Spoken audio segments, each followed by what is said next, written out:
네, 반갑습니다. 오늘은 이제 제가 나눠드린 교재에서는 이제 4쪽이고 9번입니다. 그대가 바로 부처다 하는 제목이고요. 제가 한번 읽어보겠습니다. 또 어떤 스님이 귀종하상에게 물었다. 어떤 것이 부처입니까? 귀종하상이 대답했다. 내가 지금 그대에게 말해줄 수는 있으나 그대가 믿지 않을까 두렵구나. 스님이 말했다. 화상의 지극하신 말씀을 어찌 감히 믿지 않겠습니까? 화상이 말했다. 그대가 바로 그것이다. 딱 이 심정을 알 것 같아요. 그러니까 사람들은 이제 이 공부를 하고 싶고 이제 깨달음을 얻고 싶고 또 이 공부가 무엇이냐 이런 질문을 많이 해요. 그리고 어느 정도 이제 공부가 좀 됐다 할지라도 어떤 사람들은 이제 깨달음에 대한 상을 하나 딱 그려놓고는 이런 체험이 일어나지 않으면 그건 깨달음이 아닐 거야. 또 나름대로 이제 이런 체험 저런 체험하는 어떤 체험에 대한 상을 가지고 있거나 깨닫고 나면 이렇게 되어야만 깨달음일 거야.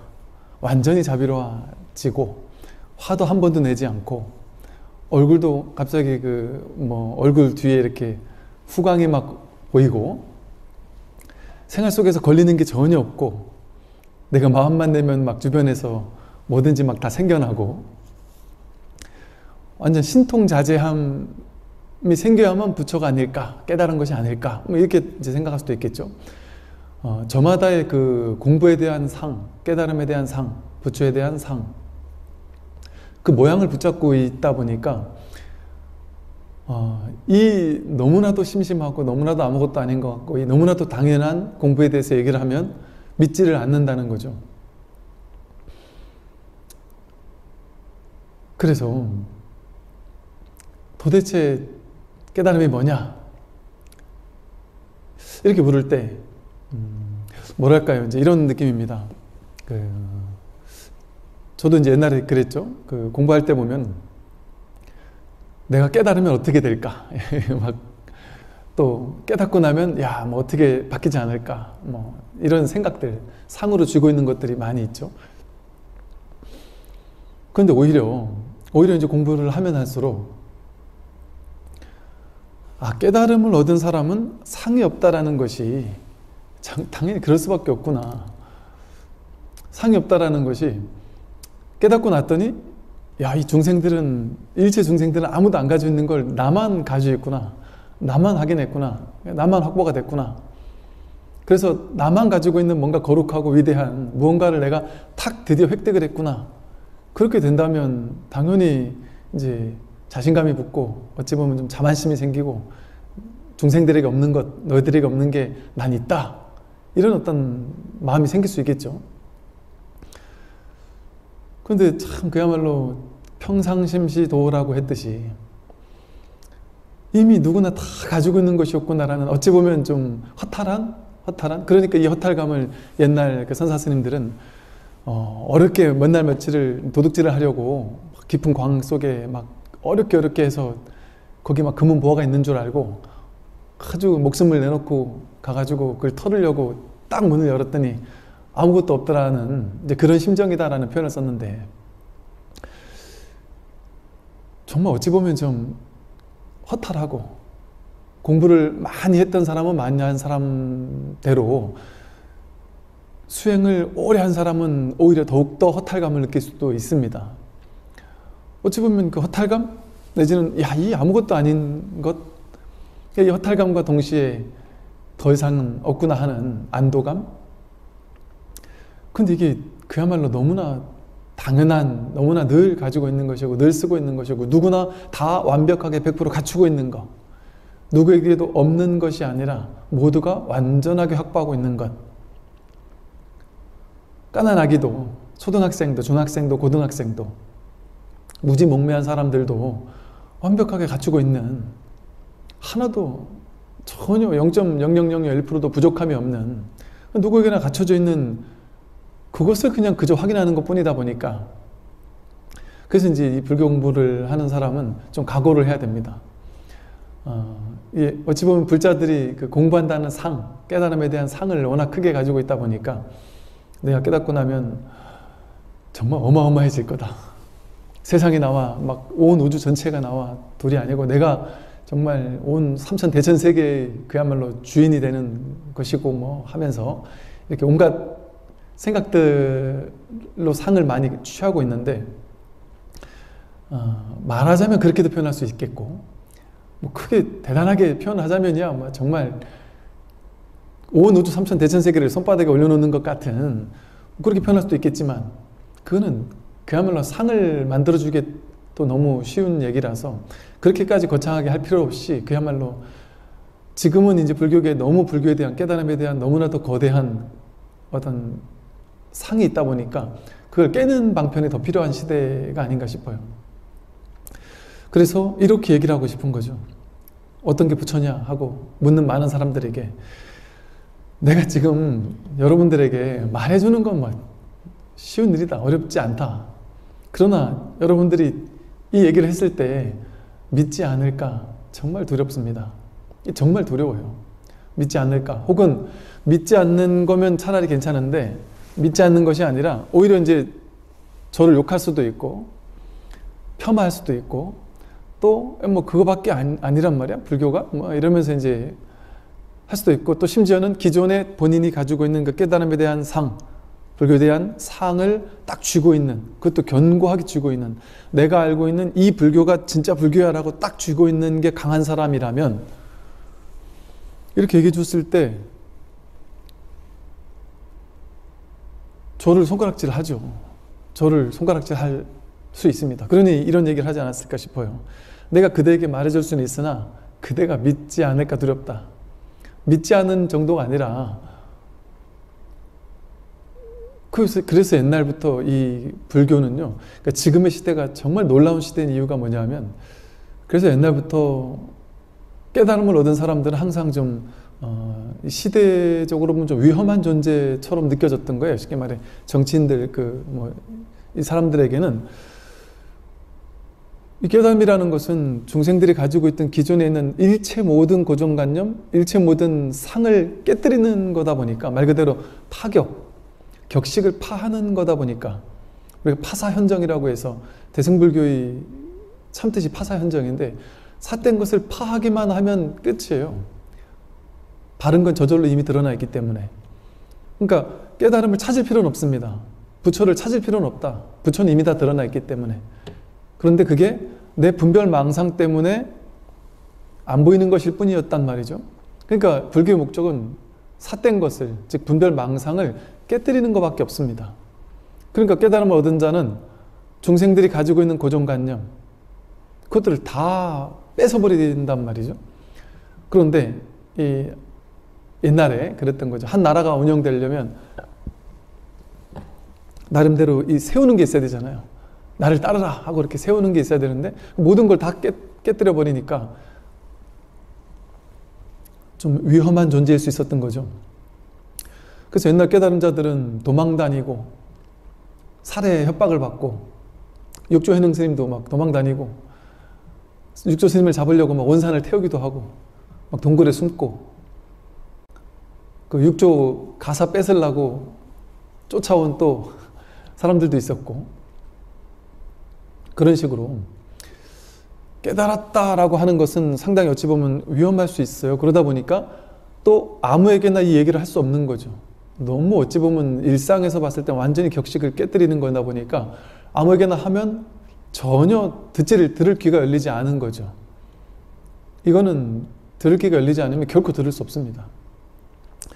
그러니까 옛날에 스승들은 항상 제자의 근기를 봤죠. 그래서 처음에 출가하면 몇 개월 허드렛일 시키면서 하심하라고 하면서 마음을 비우도록 하심하라고 시키면서 스승에 대한 어떤 믿음을 좀 강조를 했었던 이유도 그건 것 같아요.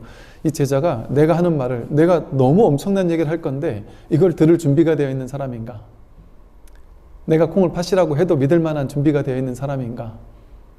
그게 확인됐을 때 이제 이 법을 알려줬죠. 그러니까 이제 사자상승이니 또 스승이 제자 간에 은밀하게 법을 전했느니 이제 이런 이야기들이 있을 수 있었던 이유가 아마 거기 있지 않나 싶어요. 그러니까 아무에게나 대중에게 함부로 이 법을 막 발설하기가 쉽지 않았던 시대입니다. 또 지금보다 옛날에는 더 공부인들이 많지 않았고 좀 근기가 되는 사람들이 많지 않았다 보니까 더욱더 그랬겠죠. 말 잘못했다가는 그냥 관청에 끌려가서 목이 배임을 당할 수 있기 쉬웠을 수도 있겠죠. 또 같은 공부인들에게도 시기 질투와 내가 가만히 있으면 다음 이게 내 건데 저 사람이 이제 막 들어온 행자가 깨달았다 이래버리면 뺏길 거 아니겠어요?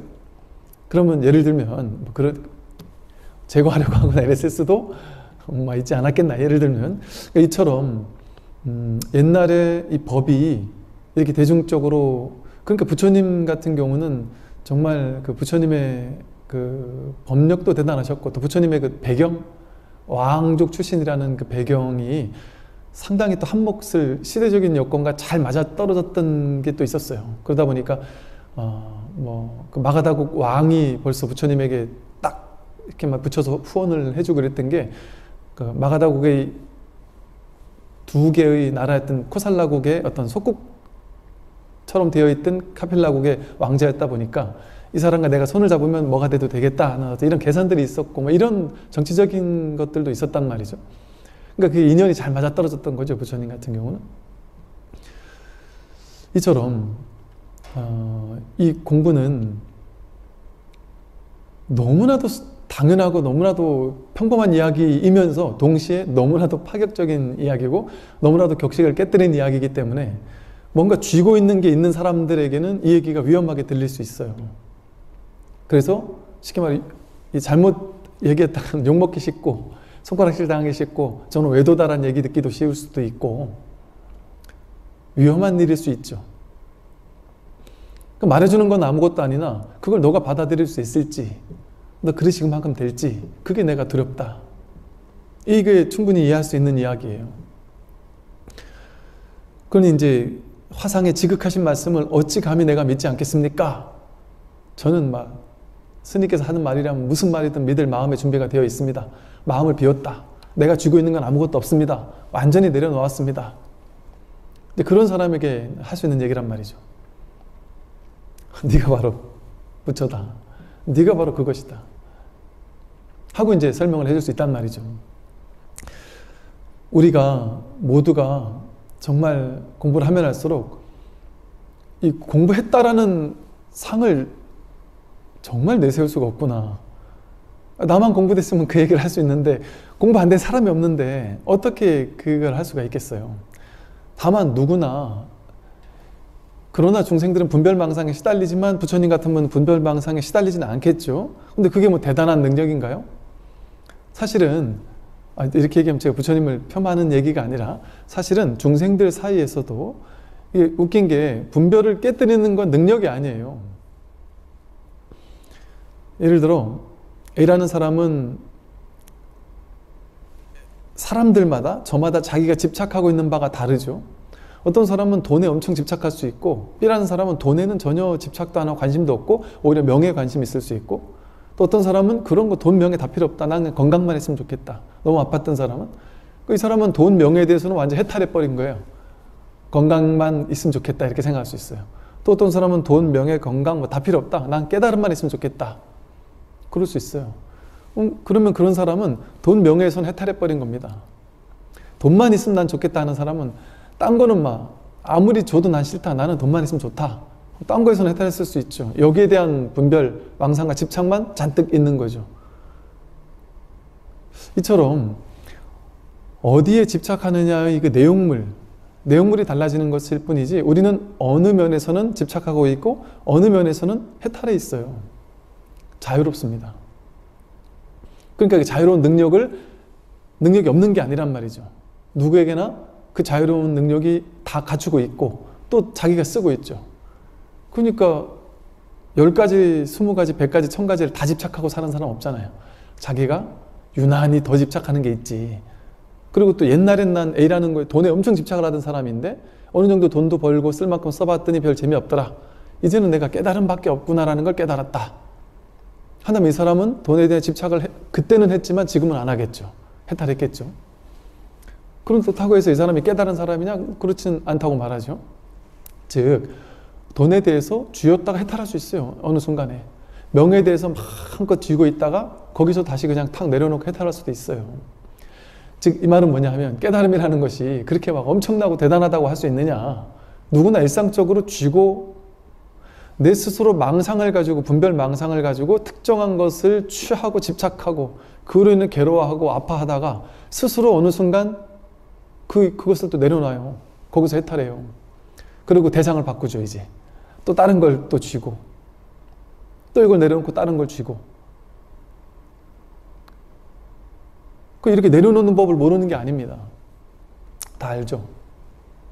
근데 이제 그 어떤 거에도 머물지 않고 무주법이라고 하듯이 그 어디에도 머물지 않고 그 어떤 것도 쥐지 않고 그러니까 불자들도 사실은 돈, 명예, 권력, 지위 같은 걸 쥐다가 이걸 내려놓고 이제 깨달음을 쥐는 거죠. 이제 스님들이나 발심한 사람들도 그 처음에는 그런 방식으로 공부를 한단 말이죠.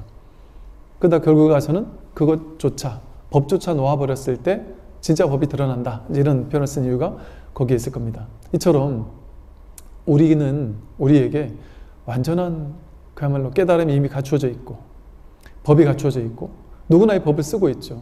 말하고 생각하고 행동하고 숨쉬고 길을 걷고 망상을 부리는 그것이 사실은 법을 증명하고 있어요. 망상을 부리는 번뇌직 벌이라고 하듯이 망상을 부리는 그것이 바로 내가 깨달음이다라는 것을 증명하고 있다. 망상이 어디에서 일어나요? 망상은 도대체 누가 일으켜요? 망상이 일어나고 있다는 그 자체가 법을 증명해주고 있는 거야. 이 법 하나에서 모든 게 삼라만상이 일어나거든요. 그러니까 법은 어떻게 증명이 돼요? 바다는 어떻게 증명이 돼요? 바다 위에 있는 파도를 보면서 파도 속에서 바다가 증명이 되듯이 파도가 곧 바다이듯이 중생이고 부처거든요. 생사가 곧 열반이고 이 설법을 듣고 있는 그거 자체가 벌써 내 안에 확실하게 자리 잡고 있는 법을 증명해주고 있는 것이다. 눈으로 보는 것, 길을 걷는 것, 밥을 먹는 것, 숨 쉬는 것, 잠을 자는 것, 졸리면 자고 배고프면 밥을 찾고 배부르면 가서 싸고 그게 그대로 내가 법을 그대로 이렇게 완벽하게 갖춰 쓰고 있다는 것을 100% 드러내주고 있는 것이죠. 사실은 이 법에 대해서 이제 앞으로도 계속해서 설명을 하고 있어요. 수심결에서는 이제 10번째 어떻게 보림하는가 부분입니다. 스님이 말했다. 그렇다면 어떻게 보림해야 합니까? 보호임지라고 해서 깨달음을 잘 보호하고 지키고 닦아가는 그런 것을 얘기하죠. 어떻게 보림해야 합니까? 화상이 말했다. 티끌 하나가 눈 속에 들어가면 허공꽃이 어지러이 떨어지는 듯하다. 그 스님은 이 말끝에 깨달은 바가 있었다. 위에서 말한 바와 같이 옛 성현들이 도에 들어간 인연은 명백하고 간단하니 수고를 더는데 도움이 될 것이다. 이러한 공안을 인연으로 공부해 가다가 믿음이 가거나 밝게 이해되는 바가 있다면 옛 성현들과 손을 잡고 함께 갈 수 있을 것이다. 어떻게 예를 들어 이제 본인이 이제 깨달음 이제 보임이라는 것은 이제 우리 도노 이후에 도노 점수라는 표현을 쓰죠. 이제 도노 이후에 물록 이것이 바로 법이구나. 이것이 바로 뭐랄까 한마음이구나. 본래 면목이구나라는 사실을 탁 확인하고 나서 이 점수를 하는 것을 이제 보임한다 그럽니다. 깨달음을 잘 지키는 것. 이 보임을 어떻게 하는 게 잘하는 거냐라고 이제 물었을 때 이 얘기를 했단 말이죠. 티끌 하나가 눈 속에 들어가면 허공꽃이 어지러이 떨어지는 듯하다. 우리가 이제 허공꽃이라는 비유가 이제 경전에서도 종종 나오는데요. 내 눈에 우리가 아침에 일어나서 눈에 티끌이 들어갔거나 아니면 아침에 일어나서 눈꺼풀이 있어가지고 눈에 먼저 문제가 생겼을 때 그때 허공을 보면 허공에 실제 뭐가 없는데 그걸 여기서는 허공꽃, 공화라고 표현을 했는데 뭐가 실제로는 피어난 꽃이 허공에 없는데 내 눈 속에 티끌이 들어가면 눈 속에 뭐 눈꺼풀 같은 게 있으면 이제 허공에 뭔가가 있는 것처럼 보인단 말이죠. 옛날에 저희 이제 사진 찍다 보면 사진이 자꾸 흐릿하게 보이는 때가 있을 수 있어요. 특정 부분이. 그럴 때는 사진 렌즈를 보면 렌즈에 뭐가 이렇게 꼈거나 뭐가 튀었거나 그럼 그것만 싹 닦아주면은 바깥이 깨끗하게 보이잖아요. 그것처럼 자기 눈에 티끌 하나가 눈 속에 들어가면, 내 눈 속에 들어가면 세상에 본래는 텅 빈 세상인데 꽃이 있는 것처럼 보인다. 세상에 진짜 있는 것처럼 보인다. 이 소리죠. 이 말은 허공꽃이 뭐냐면 이 세상 삼라만상 모든 것이 전부 다 허공꽃입니다.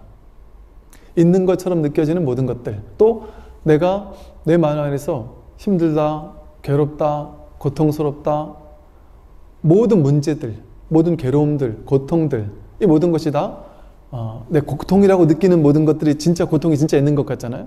내 인생에 어떤 문제가 진짜 있는 것 같잖아요. 그게 실제로는 그 문제가 진짜 바깥에 있는 것이 아니라, 그 문제가 진짜 바깥에서 나를 괴롭히고 있는 문제가 실제로 있는 게 아니고, 그거는 내 눈에 티끌이 있기 때문에 바깥에 허공꽃이 보이는 것일 뿐이다. 즉, 이 말은 바깥에 실제 문제란 없다는 거죠.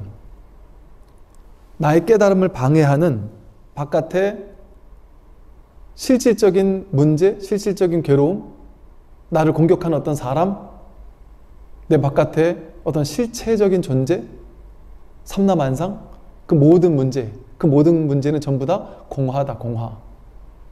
텅 빈 가운데 내 눈 속에 티끌이 들어가니까 그게 바깥에 있는 꽃인 것처럼 보일 뿐이다.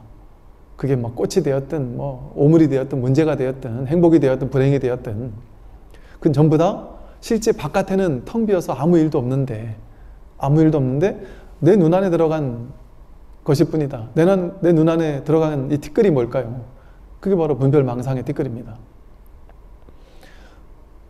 세상에는 아무 일이 없는데 그냥 이대로인데 내가 내 안에서 어떤 걸 취하고 어떤 걸 버리려 하고 분별을 일으켜서 취사 간택심을 일으키고 어떤 거에 집착하고 어떤 건 거부하고 집착하는 걸 더 가지려고 욕심, 애욕을 일으키고 혹은 그걸 갖지 못했을 때 썩내고 화내고 진심을 일으키고 그러는 것 자체가 바로 어리석은 치심이고 무명이란 말이죠. 이처럼 탐진치 삼독이 일어나는 것이 자기 안에서 일어나는 허망한 망상이고 착각이다. 자기 분별이다. 그러니 이렇게 내 인생에 등장하는 모든 괴로운 문제들은 전부 다 공화예요. 공화. 자기 안에서 일어난 문제다. 바깥에 실제 문제는 없다. 바깥에 나를 괴롭힐 만한 실질적인 문제는 없다. 누가 나한테 욕했다? 그거 공화입니다. 내 눈에 티끌이 있으니까 그 욕이 내가 충격적으로 받아들여지는 거예요. 그런 사람들 있잖아요. 이렇게 보면 전혀 살이 안 찐 사람인데 누가 살쪘다고 욕하면 그게 막 내 인생을 막 무너뜨리는 것처럼 괴로워하는 사람들이 있을 수 있어요. 근데 예를 들어 그 사람이 그런 이유는 자기가 자기 안에서 옛날에 살 쪘었을 때 그때 좀 두려운 기억이 있었다든지 예를 들면, 아니면 본인이 살을 빼려고 막 기를 쓰고 막 다이어트 하고 하다가 스트레스를 너무 받으면서 다이어트를 하고 또 다이어트 하다가 거식증이 왔다가 갑자기 폭식증으로 바뀌었다가 그러면서 몸도 망가지고 정신적인 스트레스를 너무 받은 사람들이 예를 들어 있다. 그런 사람에게, 그런 자기 안에 상처가 있는 사람, 티끌이 있는 사람에게 그런 얘기를 한다면, 너 요즘 살 좀 찐 것 같다 얘기를 하면 정말 막 절망스러울 정도로, 죽고 싶을 정도로, 자살하고 싶을 정도로 괴로울 수도 있는 거죠. 근데 그런 상처 전혀 없는 사람에게 살 좀 찐 것 같다 이러면, 저 지난주 왔을 때 우리 저 부사님이 스님 저 얼굴이 좋아 보인다, 옛날보다 살도 찐 것 같고 좋아 보인다 그런 얘기 들으면 저는 이제 다행이다 좋구나 이렇게 생각할 수 있단 말이죠. 근데 예를 들어 제 안에 티끌이 있어서 막 살찌는 거에 대한 막 엄청난 상처가 있었다 예를 들면, 그러면 그게 그냥 아무것도 아닌 말 한마디가 나에게 상처가 되는 거죠. 근데 그건 그 사람의 말이 나를 상처낸 것이 아니라 내가 내 안의 상처를 스스로 만든 거죠. 경제력, 뭐 이 정도의 경제력으로 행복한 사람이 있어요? 한 100 정도의 경제력으로 행복한 사람이 있어요? 근데 자기 안에서 문득 한 생각 일으켜서 친구들 막 200, 300, 500, 1000 막 가지고 있는 사람들을 만나고 접하고 대하다 보니까 야, 이 100이 나는 이것만으로 충분히 행복했는데 이게 행복한 게 아니구나라고 스스로 만약에 깨닫게 되었다. 저한테 이제 그런 상담하는 사람들 많이 있거든요. 스님 말은 다 좋다, 알겠다. 다 알겠는데 세상은 그게 아니다. 나도 옛날에 행복했는데 이 지금 당장 현실적인 문제를 이거 어떻게 하면 좋겠느냐. 현실적인 뭐 무슨 문제입니까? 아, 스님 답은 제가 알 것 같아서 말을 못 하겠어요. 그래서 그냥 얘기해 보세요. 그랬더니 당장 우리 현실을 사는 사람 입장에서는 당장에 지금 이렇게 나는 집도 절도 없는 사람인데, 예를 들어 집이 없는 사람인데 다른 친구들이 옛날엔 나와 10년 전만 해도 5년 전만 해도 나와 경제력이 똑같은 친구였는데 걔도 집 없고 나도 집 없었는데 막 영혼을 끌어모아서 대출을 받아서 집을 사길래 미친놈이라 그랬는데 지금 보니까 내가 미친놈이었구나. 그러니까 그런 현실적인 문제가 접할 때 이게 그분 표현을 들으니까 그래서 저는 그냥 피식 웃었더니 그분이 뭐라 하시냐면 보세요. 스님은 지금 웃으시죠? 그러면서 별거 아니라고 생각하니 웃으시는 거 아니에요. 근데 이게 심각한 사람한테 심각하다니까요 하면서 이제 하더란 말이죠. 심각한 줄 알죠? 그래서 그 현실을 하지 말라는 건 아닙니다. 제가 하는 말이. 할 수 있으면 하라는 거예요. 돈 벌려면 벌고 아파트 살려면 사고 할 수 있는 건 다 하라는 거예요. 그러나 다 해도 되는데 그것이 나를 진짜 행복하게 한다든지 그거 아니면 나는 정말 불행하다든지 그런 생각 없이 삶을 살아야 되니까 세상은 살아야 되니까 세상에서 할 수 있는 일은 최선을 다해서 해야죠. 돈 버는 거 하지 말라립니까 부처님께서? 부처님께서 장자들에게 돈 열심히 벌으라고 하고 돈 잘 버는 방법도 얘기해주고 임금에게는 잘 다스리는 방법 가르쳐주고 남편 아내에게는 남편은 아내에게 어떻게 해라, 아내는 남편에게 어떻게 해라, 고용자는 밑에 부하 직원들에게 어떻게 해라, 다 적재적소에 필요한 말씀 다 하고 계신단 말이죠. 그러니까 불교는 그렇게 아무것도 안 하고 힘 빠져가지고 무소유, 무집착하면서 아무 일도 하지 말고 그냥 가난하게 저 시골과 농사나 짓고 살아라 그러는 종교가 전혀 아닙니다. 전혀 아니죠. 불교라는 종교 자체가 탄생된 배경이 농업사회에서 그 상업사회로 전환되는 그 시기에 등장한 종교가 불교예요. 그래서 불교라는 종교는 상당히 뭐랄까, 선진적인, 앞서가는, 그냥 농업 같은 것은 그냥 안주하고, 그곳에만 안주하고, 거기에서 그냥 이렇게 살고 이러는 거잖아요. 근데 뭔가 박진감 넘치는 시대가 막 확확 돌아가고 바뀌는 이런 시대에 딱 적절하게 맞는 가르침이 사실은 불교예요. 그리고 그게 불교의 가르침의 핵심이에요. 그런데, 너무 불교에서나 스님들이 너무 중생들이 너무 막 그냥 집착, 욕심 이거에 너무 많이 사로잡혀 있으니까 그거를 깨주기 위한 방편으로 이제 무소유나 이런 걸 많이 얘기했던 거지. 그 본뜻을 알아야 되는 거죠. 본뜻을 알아야 한다. 그러니까 최선을 다해서 돈도 벌고 할 수 있는 건 다 해도 좋다. 그러나 그게 벌든 안 벌든 그것이 정말 실체라는 사고방식? 그거 아니면 나는 정말 죽는 것 같은, 그게 있어야만 내 인생이 정말 행복해야 할 것 같은 그런 허망한 망상, 착각, 그것만 걷어낸 채 그걸 다 해도 된단 말이죠. 그러면 벌면 벌어서 좋고 안 벌어도 큰 상관은 없어요. 안 벌면 난 아직 시절 인연이 아닌가 보구나. 그 인연 따라 살아요. 열심히 성공하고 도전도 하는데 도전에서 실패하면 아직은 내가 빛을 볼 때가 아닌가 보다. 아직 실패를 통해서 뭔가 배우는 때인가 보구나. 모든 것은, 일어난 모든 것은요, 일어날 만 하니까 일어난 거예요. 인연 따라 일어났다 이러잖아요. 인연 따라 생겼다는 건 인과 연이 화합해서 일어났어요. 그건 진실한 거예요, 그냥. 일어난 현실이 진실이거든요. 바로 현실이 진실이다. 제법 실상이잖아요. 그러니까 현실이 진실이라는 말은 뭐냐 하면 일어났다라는, 괴로움이 일어났어도 일어났다라는 것은 그게 일어날 만한 이유가 있으니까 일어났다. 근데 우리는 보통 사람들은 어떻게 생각하냐면 그 문제가 생겼을 때 그거를 적극적으로 해결하고 막 아니 뭐랄까 불교적으로 하면 그거 괴로움이 일어난 거에 대해서 받아들이라고 하고 가난한 거에 대해서 받아들이라고 하니까 불교는 정말 세상 살아가는데 쓸모없는 종교 같아요. 왜냐면 망해도 그걸 받아들이라고 하고 무너져도 받아들이라고 하니까 이렇게 생각을 하는데 완전 거꾸로 생각한 거죠. 받아들이라는 말은 그런 얘기가 아니에요. 문제가 생기고 망했고 내가 몸이 아파요. 내가 회사가 팍 무너졌어요. 회사에서 잘렸든지 우리 회사가 부도가 났든지 몸에 병이 났든지 문제가 생겼습니다. 받아들이라는 말은 뭐냐면 보통 사람들은 그 문제가 생겼을 때 어떻게 해요? 세상을 원망하고 저놈을 탓하고 회사를 탓하고 세상을 탓하고 코로나를 탓하고 온갖 바깥 탓하면서 왜 나한테 이런 일이 벌어졌느냐 하고 막 스트레스 받고 막 세상에 염증을 느끼고 불안해하고 초조해하고 어떻게 내가 이길 수 있지? 그러면서 더 큰 생각을 일으켜서 이러다가 내가 나중에 잘못되는 거 아닐까? 남들이 나를 욕하는 거 아닐까? 내가 10년 후는 더 정말 저 서울역의 노숙자가 되는 거 아닐까? 온갖 막 스트레스가 나를 더 크게 힘들게 만들 수 있단 말이죠. 그러면서 그 좌절, 그 생각이 만드는 문제 속에 두 번째, 세 번째 화살을 맞아서 그 생각이 만들어낸 두 번째, 세 번째 화살의 그 거대한 괴로움 속에 오히려 막 더 철저하게 무너진단 말이죠. 무너지고 나서 무너지고 나서 한 몇 달 힘들고 괴로워서 죽고 싶다고 하고 자살하고 싶다고 하고 그냥 넉다운이 된 다음에 카운터 펀치를 몇 대 맞고 넉다운이 된 다음에 그제서야 이 괴로움이 이제 조금 이제 가라앉은 거예요. 그제서야 몇 대 맞고 나서 몇 달이 지난 다음에야 이제 사람들은 아, 이렇게 사니까 안 되겠네요. 내가 이제 다시 정신 차리고 다시 열심히 살아야지요. 그렇게 마음을 냅니다.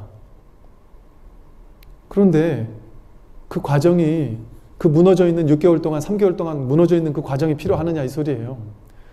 괴로웠을 때 문제가 생겼을 때 그걸 있는 그대로 허용하고 받아들인다는 말은 뭘 탓하고 욕하고 왜 이래 됐을까? 내가 미래가 어떻게 잘못되진 않을까? 온갖 두 번째, 세 번째 화살을 맞으면서 보내는 그 시간들을 왜 보내느냐 말이에요. 내가 쏴서 나를 맞추는 그런 두 번째, 세 번째 화살을 내 스스로 나 자신에게 쏘기 때문에 더 괴롭거든요. 실제 외부에서 나한테 온 첫 번째 화살이 나를 더 괴롭히는 게 아니라 실직, 부도, 문제, 시험 불합격 그게 나를 더 괴롭히는 게 아니라 두 번째, 세 번째 화살, 내가 쏜 화살 그게 나를 더 괴롭힙니다. 연예인들 같은 분들이 특히나 젊은 연예인들이 공황장애 이런 게 많이 일어난다고 하잖아요. 그게 왜 그럴까를 제가 생각해 보니까 연예인들은 반짝하잖아요. 언제 사라질지 모르는 두려움 이런 게 있을 거 아니겠어요? 그리고 남들을 항상 의식해야 돼요. 내 말 한마디가 남들에게 어떻게 보일까? 내가 좀 인기를 자꾸 구걸 아닌 구걸을 해야 되고 인기에 연연하지 않을 수가 없어요. 남들을 연연하지 않을 수가 없고 세상의 시선을 연연하지 않을 수가 없는 거죠. 그러니까 내가 말 한마디를 하고 나서도 집에 가서 내가 그거 멘트를 잘했나? 잘못했나? 욕먹지 않을까? 댓글 찾아보면서 욕 한마디만 들리면 내가 이거 막 2배, 3배, 4배 두 번째, 세 번째 화살 온갖 생각이 만들어내는 두려움과 망상이 자꾸 커지는 거죠.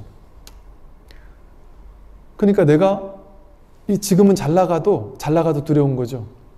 나보다 더 잘 나가는 사람이 밑에는 항상 있으니까. 후배들 중에 보면 더 젊고 더 예쁘고 더 춤도 잘 추고 더 노래도 잘하는 사람들이 세상엔 천지거든요. 천지 빼까리로 많거든요. 얼마나 두렵겠어요. 그러면서 생각이 요동을 치는 거죠. 생각이. 나는 몇 년 안 돼서 퇴색될 거야. 인기는 사그라들고 말 거야. 그렇게 되면 그 인기 이곳이 나라고 생각하는 거예요. 인기가 사그라들면 나도 사그라질 거라는 이 망상에 빠지는 겁니다. 그러니까 그 생각이 만들어낸 거대한 두려움들이 나를 죽이는 거예요. 실제 현실은 뭐겠어요? 그러니까 뭐냐면 우리가 객관적으로 바라보면 아무 문제가 없거든요. 왜냐하면 우리 독자들은 이렇게 TV를 보는 사람들은 TV를 보면 연예인들을 보면 그런 거 다 생각 안 하잖아요. 왜? 내 문제 아니니까. 그냥 볼 뿐이잖아요. 저 사람 노래 잘하네. 저 사람 요즘에 잘 나가네. 거기서 끝이잖아요.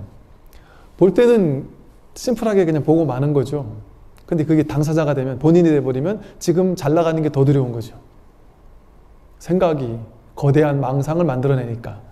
이 뇌라는 구조 자체가, 뇌과학에서 밝혀진 게 우리 뇌 자체가 그러한 거대한 망상을 끊임없이 양산하는 공장이고, 그게 비교 분별이라는 게 망상의 특징이듯이 연예인들은 남들과 비교, 남들의 인기, 이런 거를 신경 쓰지 않을 수 없는 직업이다 보니까 젊은 사람들이 젊었을 때 이런 마음 공부, 마음을 다스리는 공부, 이런 걸 한 번도 해본 적이 없는 사람들이 여기에 무작위로 노출이 됐을 때 얼마나 괴롭겠습니까? 이게 50보 100보인 거지 연예인들이든 우리들이든 똑같다는 거죠. 그래서 문제가 생겼을 때 이걸 허용하고 받아들이면 어떤 일이 생기느냐 하면, 불교는 허용하고 받아들이고 무소유하라고 하니까 너무 소극적인 종교 같다 이렇게 얘기를 하는데, 이게 소극적이지 않은 이유가 무너지고 좌절되었을 때 불교에서는 오케이, 인정하고 받아들입니다. 나는 무너졌구나. 오케이, 인정. 바로 인정해버리니까, 인정하고 나면 뭔 일이 생겨요? 이 사람들이 막 카운터 펀치를 몇 대 맞고 나서 몇 달 동안 쓰러져서 집에 가서 피폐하게 술 먹고 막 쓰러지고 이러고 나서 몇 달 동안 그러고 나서 정신 차리듯이. 근데 마음 공부를 해서 확 받아들이면 어때요? 지금 오케이, 무너졌다. 절망, 괴로움, 아픔, 병, 부도 다 좋다. 오케이, 받아들이는 거예요. 삶은 그럴 수도 있지. 성공도 할 수 있고 실패도 할 수 있지. 실패한 거에 대해서 완전히 받아들이는 겁니다. 완전히 받아들이고 나면 곧바로 다음 질문이 나와요. 저절로. 그럼 이제 뭐부터 시작할 수 있지? 근데 지금 여기서 할 수 있는 최선이 뭐지? 마치 물에 빠진 사람이 막 정신을 차리지 못하면 막 허벅지고 하다가 더 빠지잖아요. 늪으로 더 빠지듯이. 그런데 이걸 완전히 받아들이고 나면 내가 물에 빠졌구나라는 사실을 온전히 자각하고 나면 그 다음에 어떻게 될지가 이제 보인단 말이에요. 상황 정리를 어떻게 해야 될지가 보인단 말이에요. 이처럼 온전히 있는 그대로를 허용하고 나면 그 문제를 해결할 수 있는 길이 보이기 시작하고 또 그것을 찾게 된단 말이에요. 그럴 여유가 있어야지만 보인단 말이죠. 근데 생각의 망상에 스스로 쏜 화살에 스스로 맞느라고 그냥 몇 달을 정신을 못 차리고 있는 그 세월을 보내게 되면 걷잡을 수 없어서 이겨낼 수 있는 힘이 없단 말이죠. 그래서 모든 괴로움은 자기가 쏜 화살을 자기가 맞는 거예요. 자기 눈에 들어간 티끌일 뿐이다. 세상이 나에게 가져다 준 문제? 그런 거 없습니다. 돈이 있어야 행복하다? 부수적인 요인이지 100%인 건 아니죠. 왜냐하면 아프리카에 돈 없이 가난한 원주민들, 옛날 원주민 인디언 이야기들 보세요. 정말 부처님들이 모여 사는 그런 것처럼 느껴지거든요. 그냥 숲에서 그 많은, 우리들 눈에 봤을 때는 그 많은 막 벌레들이 득실거리는 곳에서 그냥 밤에 그냥 자야 되거든요. 그럼에도 완전히 행복한 그런 인디언들의 이야기들이 얼마나 많아요. 저 옛날에 20대 때 한때 그냥 인디언들의 이야기가 너무 아름다워서 막 그런 책들을 많이 봤던 기억이 있는데, 정말 부처님들이 모여 사시는 곳도 같은 거예요.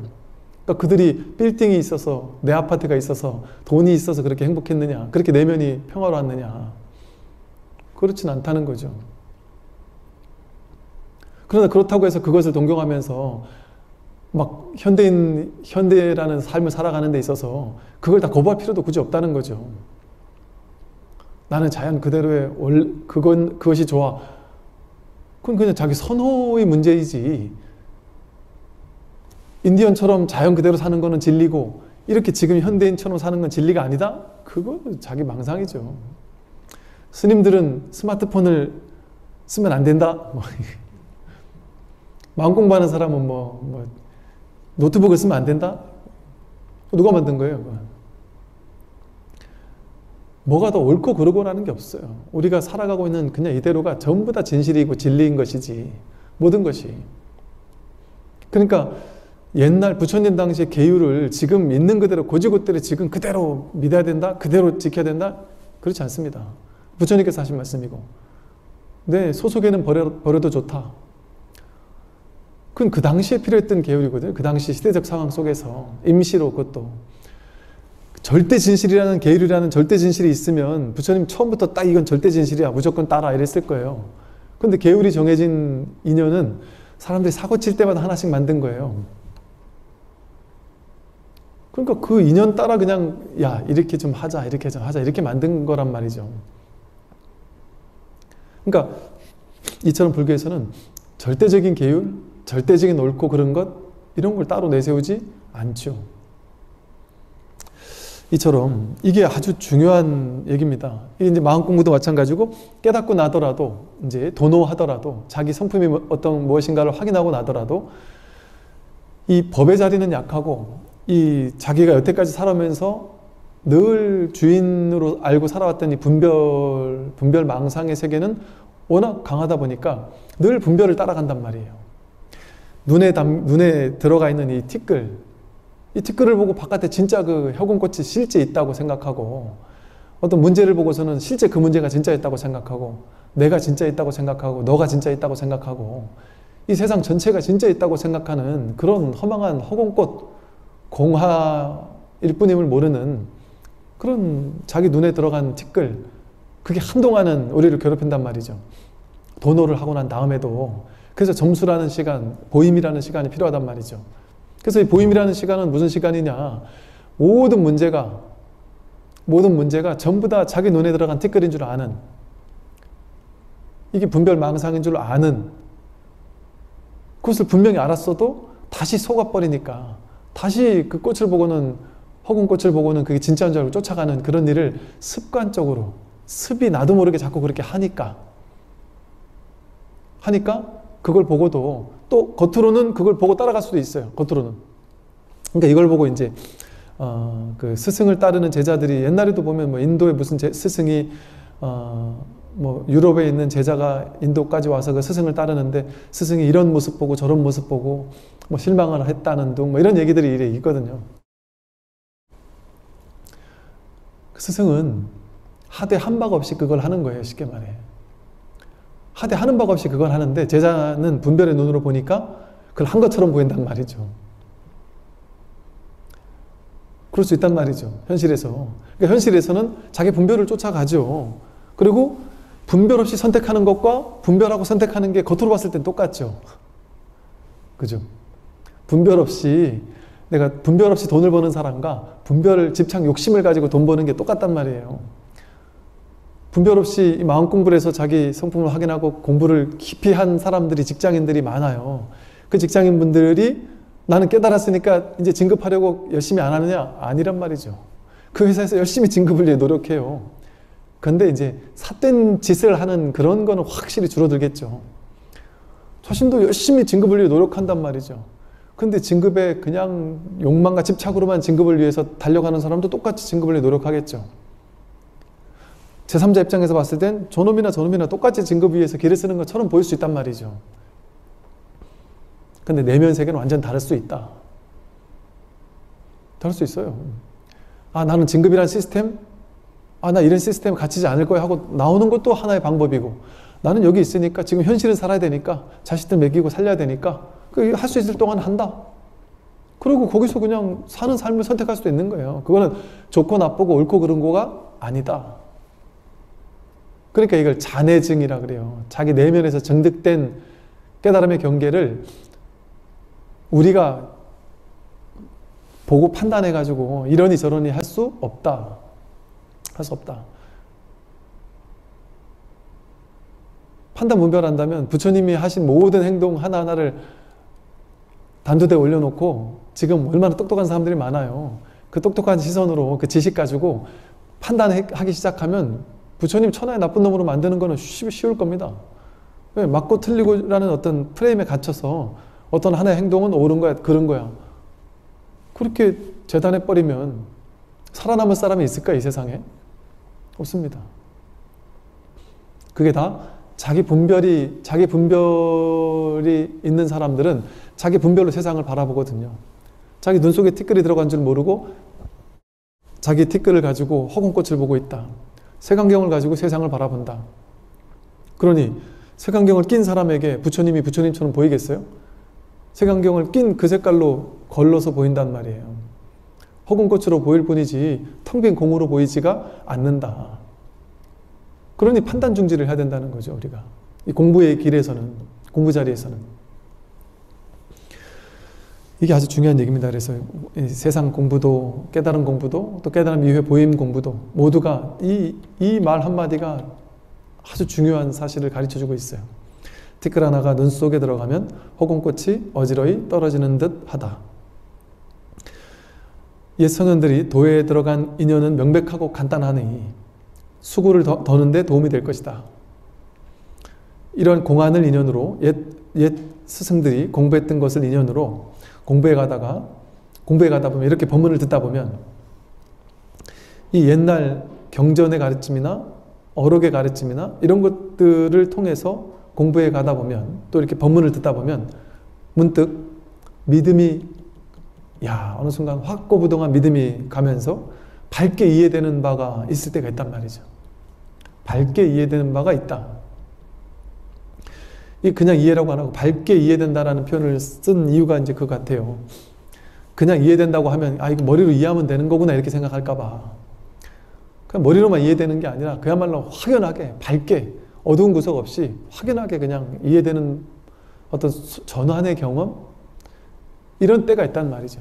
그러니까 이것은 우리는 보통 이 순간, 이제 뭐 도노의 순간이 됐든 뭐 깨달음의 순간이 되었든, 깨달음이라는 거창한 말은 너무 상의 얽매인 말이고요. 내가 이 사실을 이제 우리 공부를 오랫동안 이제 한 2년 넘게 하다 보니까 많은 분들이 이제 혼란스러운 사람들이 많아요. 내가 이걸 분명히 안 것 같기도 하고, 확인한 것 같기도 하고, 모르는 것 같기도 하고, 분명히 그때는 알았는데 지금은 전혀 모르는 것 같기도 하고, 이게 모르겠다 하면서 자꾸 이렇게 미진함 이런 것들을 얘기하는 분들이 많죠. 근데 그걸 의지해서 이제 공부할 수 있으니까 좋은 일이에요. 그런데 끝끝내 버려지지 않는 게 뭐냐면, 깨달음의 체험, 어떤 체험이 되었든, 놀라운 체험을 한 사람이든, 아니면 어떤 미진한 체험을 한 사람이든, 그 체험이 길게 간 사람이든 짧게 끝난 사람이든, 아니면 그냥 여기서 말하듯이 밝게 이해되는 바가 문득 있었던 사람이든, 그냥 슥 내려가는 이런 그냥 체험을 했던 사람이든, 이건 체험이라고 말하기도 하지만 그 전과하고 뭔가 달라졌다 하는 사람이든, 그게 어떤 방식으로 체험이 오는지 뭐 이런 거는 중요하지 않다. 그리고 어떤 그 지점을 굳이 뭐 정해가지고 나는 그 이전엔 깨닫지 못했는데 그 이후엔 깨달았다, 이거는 어리석은 생각인 것 같고, 그렇게 말할 필요가 굳이 없다. 그게 공부에 방해가 된단 말이죠, 오히려. 그러나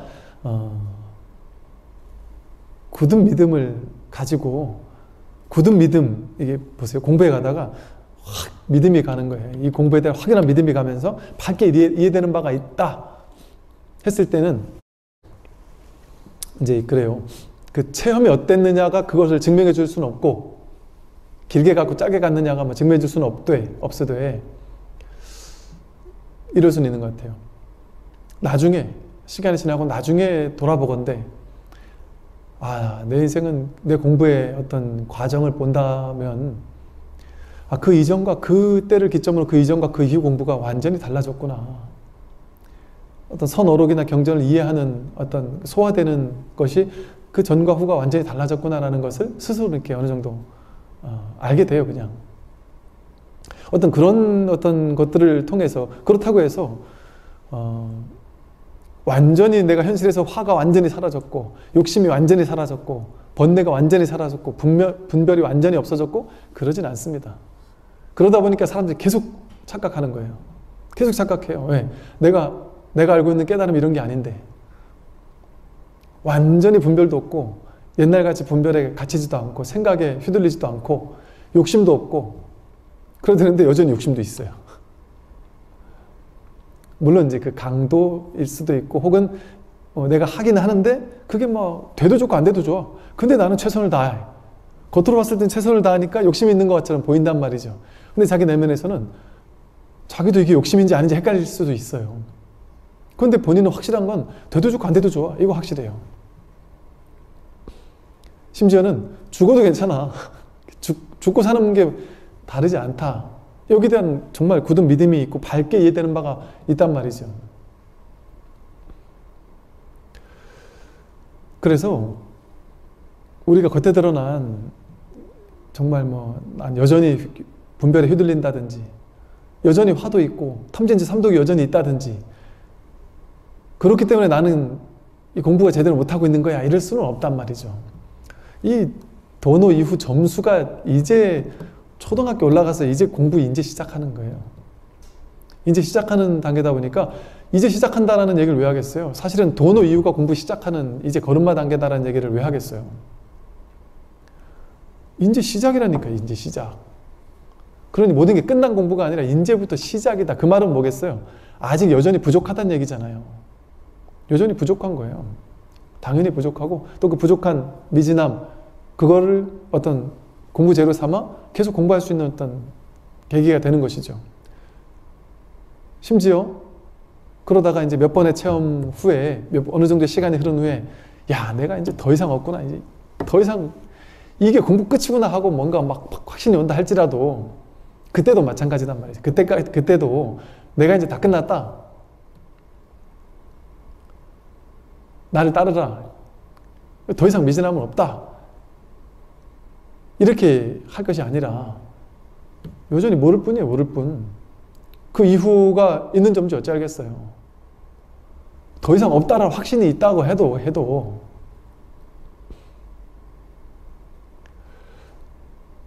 때로는 그럴 수 있는 거죠.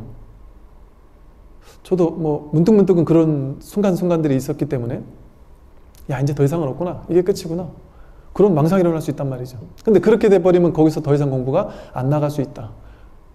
근데 제가 하여간 이제 공부하면서 또 좋은 도반들 이렇게 함께 나누고 하면서도 그렇고 이게 끝났다 이런 얘기는 정말 위험한 내가 공부 끝났다 이렇게 생각하는 건 정말 위험한 아무리 공부가 많이 된 사람이라 할지라도 공부 거의 끝난 것처럼 성숙돼 있다 할지라도 스스로 끝났다 이렇게 그렇게 얘기는 안 하더라도 그렇게 이제 스스로 믿는 것은 더 이상 공부를 나아가게 하지 못하게 될 수 있죠. 왜냐하면 끝난 것 같이 느껴지지만 모른단 말이에요. 모를 뿐이에요. 모를 뿐. 부처님의 경지가 그 정도에서 끝나는 게 아닐 수도 있단 말이죠. 그래서 끝끝내 모를 뿐 하는 마음으로 겸손한 마음으로 하심하는 마음으로 부족한 공부인이다 하는 마음으로 공부를 하는 거예요. 그러니까 저 또한 제가 잘나서 깨달아서 아니면 공부를 많이 해서 여기서 이렇게 설법을 하겠어요. 진심으로 저는 제 스스로 못났구나 부족하구나 많이 느껴요. 그러나 옛날에는 그것이 저를 이렇게 좀 좀 부끄럽게 하고 자괴감을 느끼게 하고 나는 내가 생각하는 만큼의 공부가 안 된 것에 대해서 뭔가 미진함이 있는 거에 대해서 너무 부끄럽고 한편으로 또 내가 이런 마음으로 참 법회를 하고 법문을 하고 한다는 게 신도님들 앞에서 좀 미안하고 이런 마음도 많았었어요. 그러나 이 마음을 다잡고 이렇게 공부를 이렇게 유튜브 같은 데도 올리고 하게 된 것이 그럼에도 불구하고 내가 잘나서 이것을 해야 되는 것이 아니라 내 공부를 하는 거예요. 내 공부에 대한 방편으로 하고 또 이것이 그나마 도움을 줄 수 있는 어느 정도의 역할을 할 수 있겠다라는 것으로 하는 것이고 또 가르치는 걸 통해서 내가 배우고 도반들을 통해서 내가 성장하고 그런 어떤 과정으로 하는 것이지 제가 잘나서 공부를 다 해서 전혀 아니다. 그래서 저도 항상 제가 저를 하나 이렇게 한다 할지라도 저를 하더라도 제 1번은 저를 운영하는 게 아니고 제 공부예요. 제 공부. 그래서 제가 이제 저를 새롭게 하나 이렇게 시작을 하면서 이제 주요 신도님들한테도 제가 하는 얘기가, 나를 자꾸 이렇게 묶으려고 하지 말아주세요. 저를 이 절에 묶으려고 하지 말아주세요. 저는 제가 공부하러 갈 때 마음대로 공부하러 갈 거고, 내 공부가 먼저인 사람이다. 다만 내가 이 절을 하고 어떤 거처를 정하는 것은 그냥 최소한의 내가 할 수 있는 어떤 또 내 역할을 하려는 것 뿐이고, 그러니까 그거보다 더 중요한 건 자기 공부예요. 자기 공부. 언제나 누구나 끊임없이. 뭐 이런 얘기 나온 김에 어찌 보면 그런 것 같아요. 옛날에 불교계의 정서 분위기는 어찌 보면 조금 안타까운 면도 있는 것이, 이제 제가 보는 견해로서는 좀 작은 견해니까 좀 그냥 가볍게 들어주시면, 불교계의 그동안의 정서는 다 깨달아서 돈오돈수를 맞춰서 모든 공부가 끝난 사람이 이제 나와서 세상을 위해서 딱 법을 펴는 것이다. 아직 공부가 끝나지 않은 사람이 와가지고 법을 피는 건 정말 부끄러운 짓이다. 이제 이런 어떤 정서가 너무 컸어요. 불교계에서. 그 말도 당연하고 당연지사고 당연한 말이고 이해가 되는 말이에요. 근본은 그것이 맞아요. 그러니까 저도 제 가장 중요한 것은 공부다라고 하고, 공부인이라는 말을 하고, 공부가 제 인생에 가장 중요하죠. 그러니까 상고볼이라는 말이 먼저 나오겠죠. 그다음 하중생이지만. 그런데 그런 정서가 하나의 단점을 가져온 것도 있다고 또 봐요. 물론 그건 좋은 장점이지만 하나의 단점은 뭐냐 하면, 정말 뛰어난 공부인들, 스님들이 불교계에는 많이 계세요.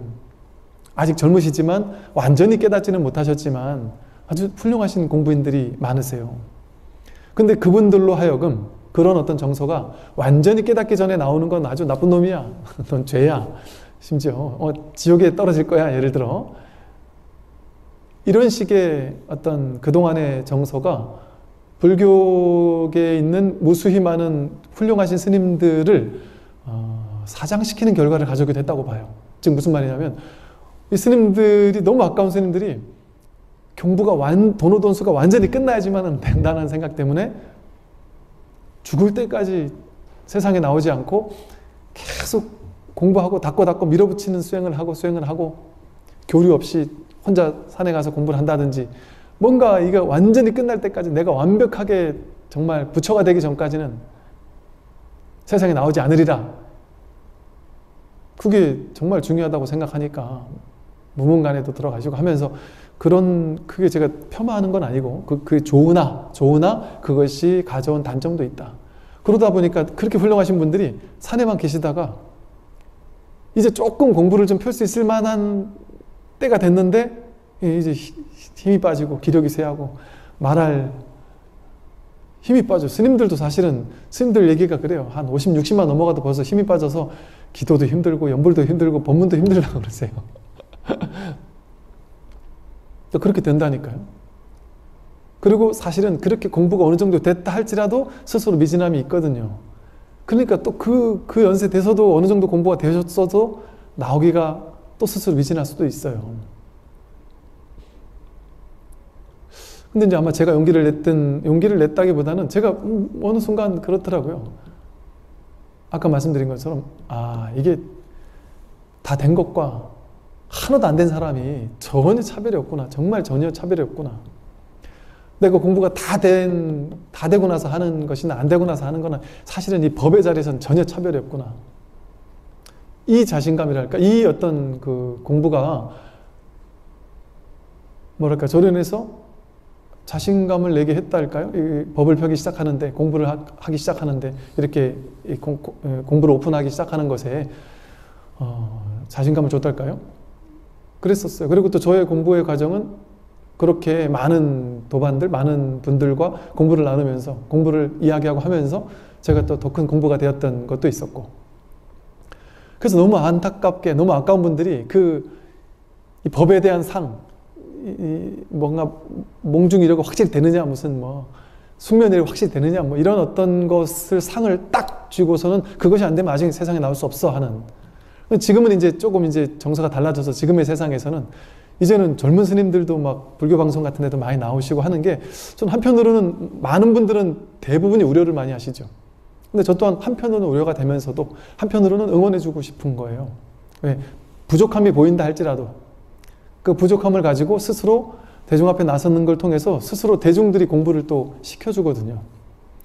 본인의 미진함을 대중들을 통해서 이렇게 비춰줘서 본인 스스로 깨닫게 되더라고요.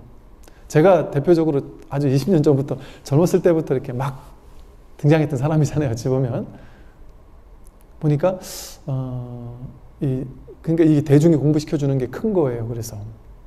그래서 뭔가 딱 정해서 공부가 다 되면 나와야 되는 이것만이 무조건 옳다라고 할 수는 없는 것 같고, 또 이제 지금의 시대가 그걸 이제 좀 열린 마음으로 받아들이는 시대가 된 것 같아요. 다음 좀 더 보겠습니다. 깨달음과 신통 11번째고요. 물었다. 스님께서 말씀하시는 견성이 만약 참된 견성이라면 곧바로 성인인 것이니 응당히 신통 변화를 나타내어 일반 사람들과는 달라야 할 것입니다. 그런데 어째서 요즘 마음을 닦는 사람들은 한 사람도 신통 변화를 나타내는 사람이 없습니까? 하고 물었어요. 이게 이제 요즘으로 따지면 스님, 견성이 진짜 깨달음이면 견성하고 나면 사람이 막 확 바뀌어야 되잖아요. 신통력도 부리고 자기 전생도 보고 남들 전생도 봐주고 척 보면 내가 성공할지 실패할지도 알려주고 로또 번호도 좀 점지해주고 힘든 사람들 탁 만져주면 병도 다 낫게 해주고 막 축지법도 쓰고 온통 신통력을 막 부려야 되지 않습니까? 중생과 똑같으면 그게 무슨 도인입니까? 그렇게 얘기하는 것과 똑같단 말이죠. 우리가 대부분 이런 스승을 찾아가거든요. 이런 스승은 옛날에 뭐 계룡산에 많았다 그랬는데 요즘에는 이런 스승이 계룡산 산골짜기에 있는 게 아니라 유튜브 속에 가면 또 많아요. 온갖 신통 변화를 보여주는, 혹은 실제 보여주는 건지 몰라도 보여주는 척하는 뭐 그럴싸한 분위기를 풍기고 인상을 풍기고 척하는 모습을 풍기는 걸 통해서 중생들을 현혹시키는 그런 사람들이 왜 성공을 할까요? 이런 사람들이 있어서 그래요. 이런 질문하는 사람들. 이렇게 신통자지하고 나와 다른 이런 무언가를 자꾸 추구하고 욕망하는 사람들이 있으니까.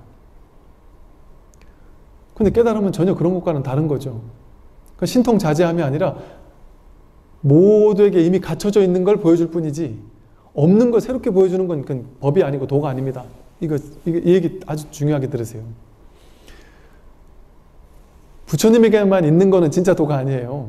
나도 있고 부처님에게도 있는 도를 가르쳐주는, 직진심에서 가르쳐주는 그게 진짜 스승이지, 여러분에게는 없는 데는 저는 있습니다. 저는 오랜 수련을 통해서 오랜 수련 끝에 이것을 깨달았으면 이것을 터득했다. 여러분에게 없는 능력이 나는 생겼다. 난 이걸 봤다. 이런 체험을 했다. 그거 왔다 가는 거예요. 왔다가 가는 거는 생사법이에요. 생겨나고 사라지는 거잖아요.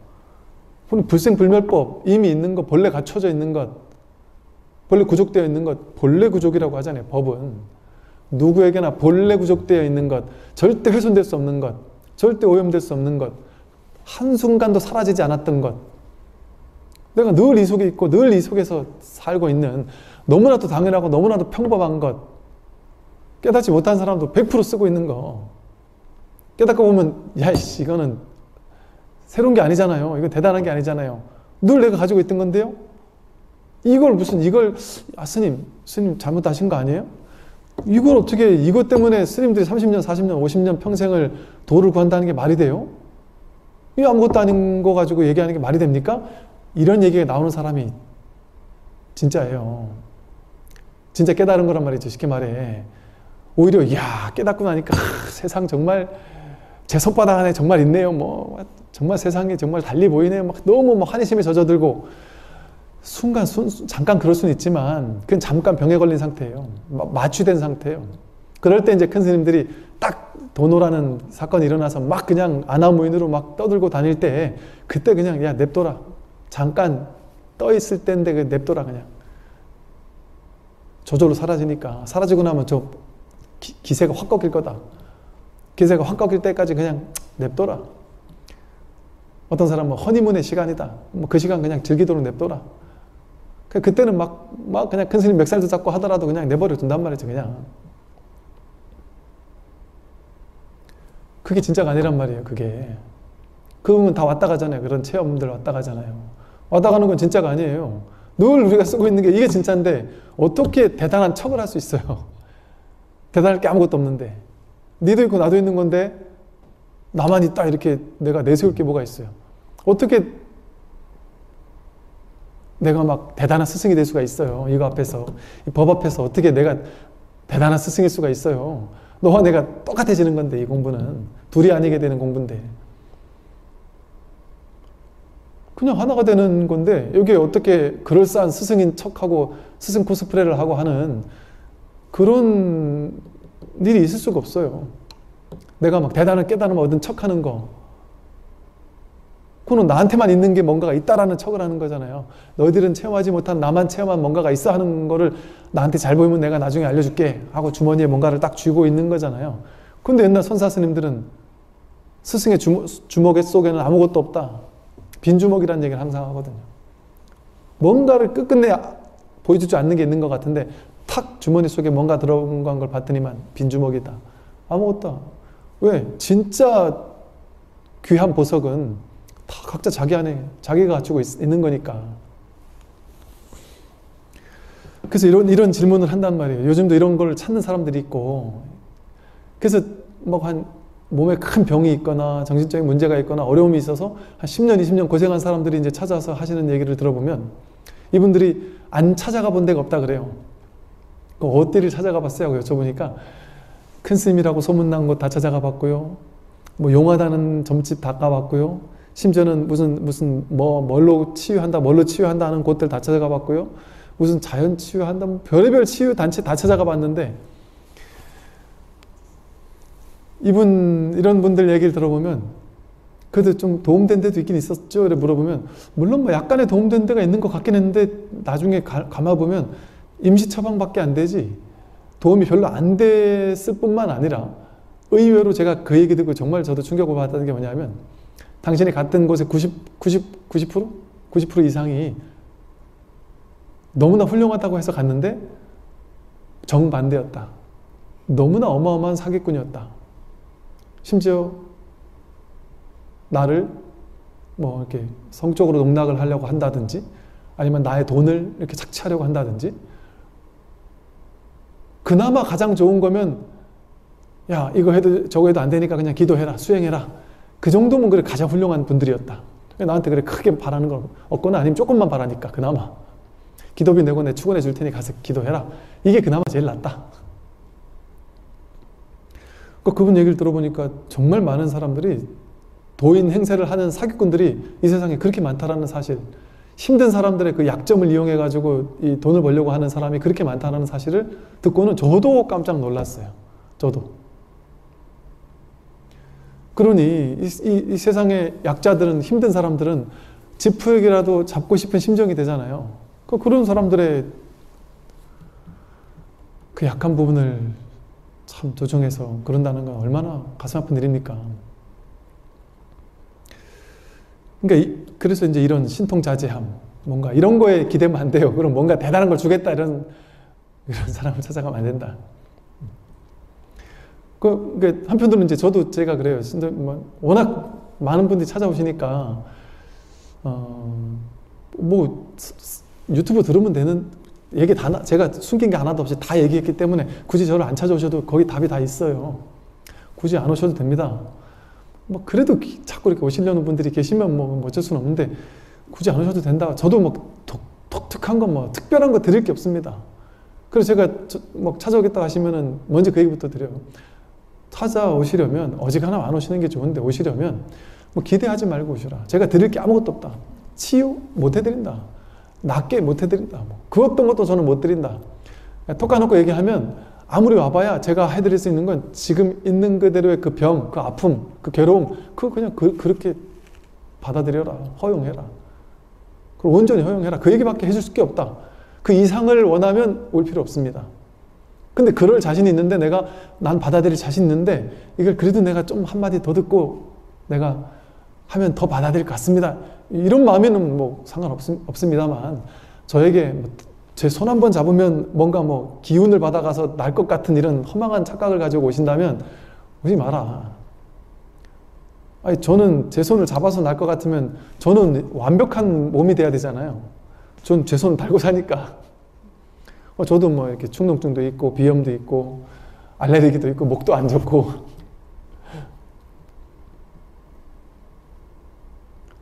제 손 한 번 잡는다고 무슨 에너지를 받고 기운을 받고 그런다고 해서 또 손 한 번 잡아주세요 하면 저도 그냥 잡아는 드리죠. 그냥 팬 서비스로.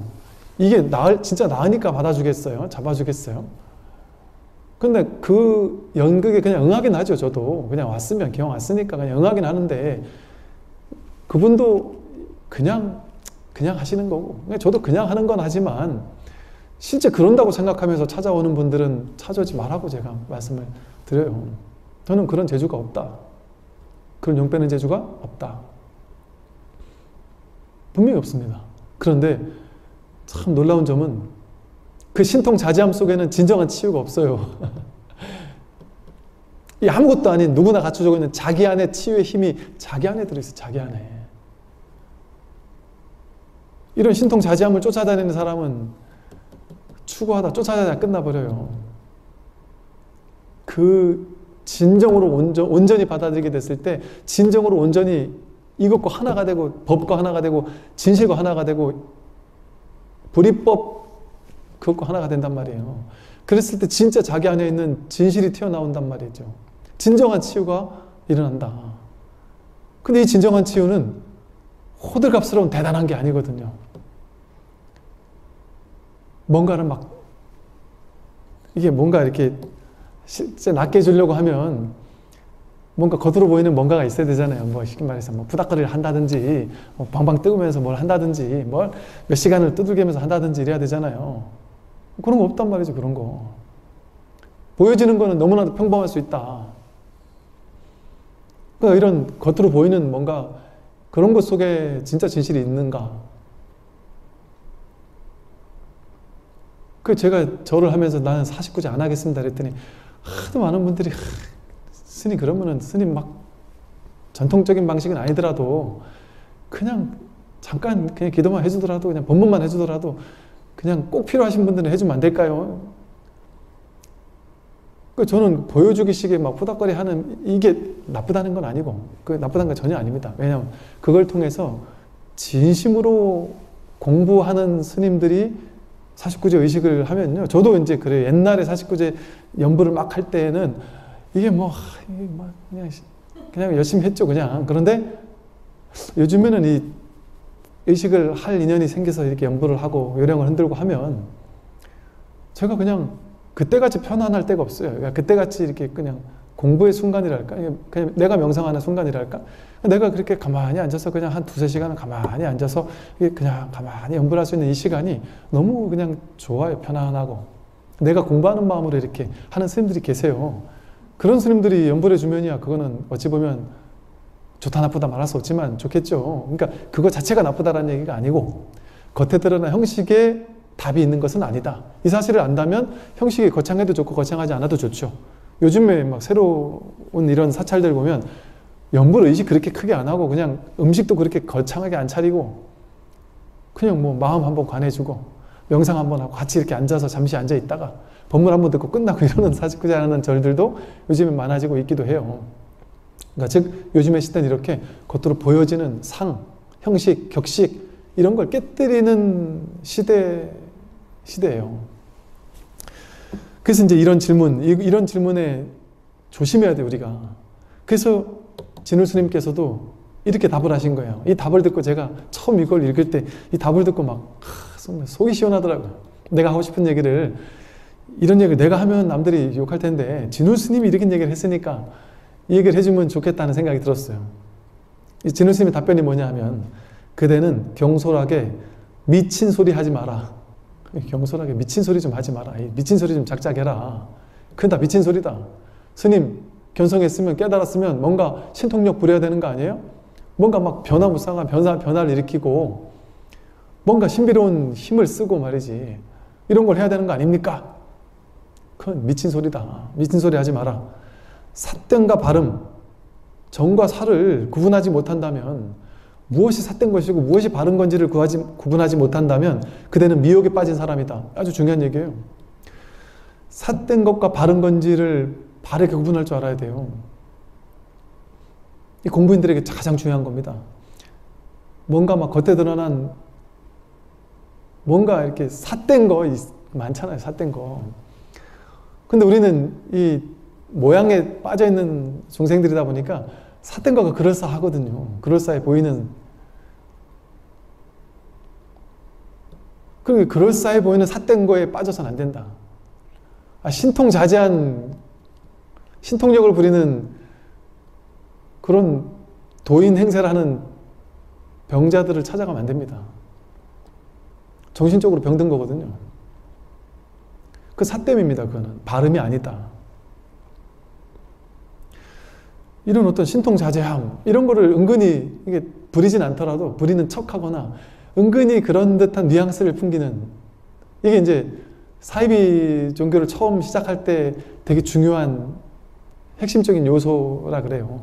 뭔가 중생은 모르는 뭔가를, 나만이 가지고 있는 뭔가를 하나 딱 세워야 돼. 일단 자기만의 체험을 내세울 수도 있고. 근데 이제 바른 깨달음도 체험을 얘기를 할 수 있죠, 물론. 그런데 이게 이제 장단점들이 있어요. 제가 굳이 그 체험에 대한 얘기를 저도 자꾸 안 하는 이유가, 제가 옛날에 그랬어요. 어떤 체험을 자꾸 얘기하는 분들 얘기를 혹하니까 자꾸 들어보니까 제 스스로 공부하면서 거기 자꾸 빠지는 거예요. 그 체험 나도 일어나지 않을까? 그 체험을 자꾸 해야 되지 않을까? 그 어떤 그 깨달은 분의 체험 이야기를 듣고 나면, 내가 의지하는 사람이라면 그 체험에 대한 어떤 이렇게 체험에 대한 거기서 또 빠져나오기가 쉽지가 않아요. 그러니까 그걸 나도 한번 나에게도 일어났으면 하는 그 그게 공부를 방해한단 말이에요. 방해해요. 확실하게 방해합니다. 물론 그게 양날의 검과도 같죠. 한편으로는 또 그것 때문에 저런 일이 있으면 나도 더 열심히 해야 되겠다는 발심을 하게 되는 계기도 되고, 그래서 이제 또 그런 체험을 얘기하시는 분들은 그런 계기를 삼게 해주느라고 얘기는 하지만, 어느 단체도 보세요. 바른 공부 단체 치고 처음부터 끝까지 막 체험에 대한 얘기만 계속 하는 단체는 잘 없어요. 왜? 하더라도 잠깐 하고 말지. 그것이 가지고 있는 그 단점이 분명하게 있거든요. 그래서 삿됨과 발음을 구분하는 게 되게 중요하고요.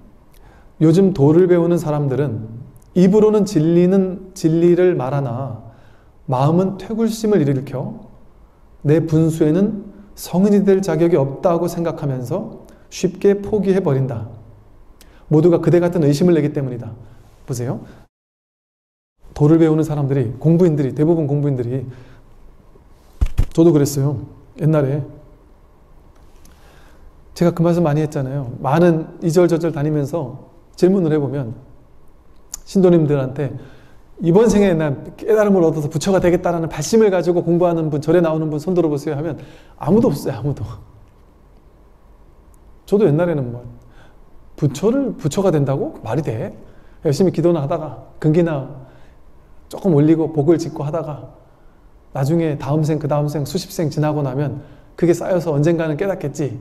다들 그렇게 생각하고 산단 말이죠. 왜 그럴까요? 깨달음에 대한 자기만의 상에 젖어 있어서 그래요. 깨달음은 나 같은 사람은 못 얻는 거야.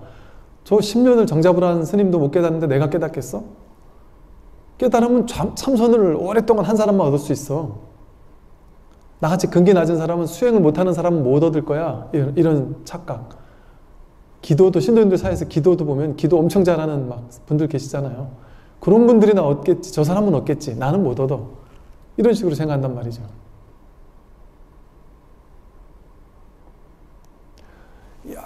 열심히 갈고 닦으면 깨닫느냐? 차라리 이 말보다 더 진실한 말은 소 뒷걸음치듯이, 깨달음 얻는 걸 그런 얘기를 표현을 써요. 소 뒷걸음치다가, 혹은 발을 헛디뎌서. 이 말은 무슨 말이에요? 열심히 갈고 닦아서 이루는 것이 아니다라는 얘기잖아요. 나도 모르게 그냥 시절 인연, 그 시절이 언제 오는지 나도 모른다. 나도 모르게 왜 그런 일이 일어나는지 모르겠다. 길을 걷다가, 운전하다가 수행하다가 깨닫는 게 아니라 전혀 뜬금없는 낯선 순간 수행을 기를 쓰고 앉아서 내가 이걸 통해 깨달아야지 하고 있는 동안은 못 깨닫는단 말이죠. 그러니까 즉 이것은 무슨 말이냐면 원인을 제공해서 수행을 닦아서 그 결과를 얻는 이런 인과의 수행이 아니란 말이죠. 비인비과라는 표현을 쓰잖아요. 그래서 이 공부는 그러니까 수행법이 필요한 것이 아니라 기도법이 필요한 것이 아니라 간절한 발심이 필요한 거예요. 간절한 발심만 있으면 간절한 발심은 있는데 방법은 없는 거예요. 방법론은 없어야 돼요. 사실은 물론 임시 방편이라고 해서 임시적인 수행 방법도 도움은 되지만 그것도 좀 많은 도움이 될 수 있어요. 사람에 따라 많은 도움은 되지만 결국에 가서는 그 도움을 어느 정도 받고 나서는 이제 어느 순간 그 방편도 놓아버리는 때가 온단 말이죠. 그래서 그 방편으로서 이거 방편인 줄 알고 쓰는 건 괜찮아요. 방편인 줄 알고 쓰는 사람은 기도를 해도 좋고 연부를 해도 좋고 독경을 해도 좋고 절을 해도 좋고 좌선을 해도 좋고 가나선을 해도 좋고 묵전선을 해도 좋고 윗바사나를 해도 좋다. 그래서 여기 이 말이 되게 중요한 말이에요. 깨달음에 대한 그런 엄청난 환상을 가지고 있고 깨달으면 막 신통자제해지는 걸 거야. 뭐 번뇌가 하나도 일어나지 않는 걸 거야. 이런 깨달음은 저는 구경해 본 적이 없어요. 저는 막 그런 깨달음 없으니까 저는 모르겠어요. 저는 일단 그런 깨달음은 제가 그런 깨달음은 본 적이 없기 때문에 모르겠어요. 저는 그러니까 제가 부족해서 그럴 수도 있고 그러니까 저도 부처님처럼 되려고 하여간 공부해 가는 과정이기도 하고 그런데 이 말 보세요.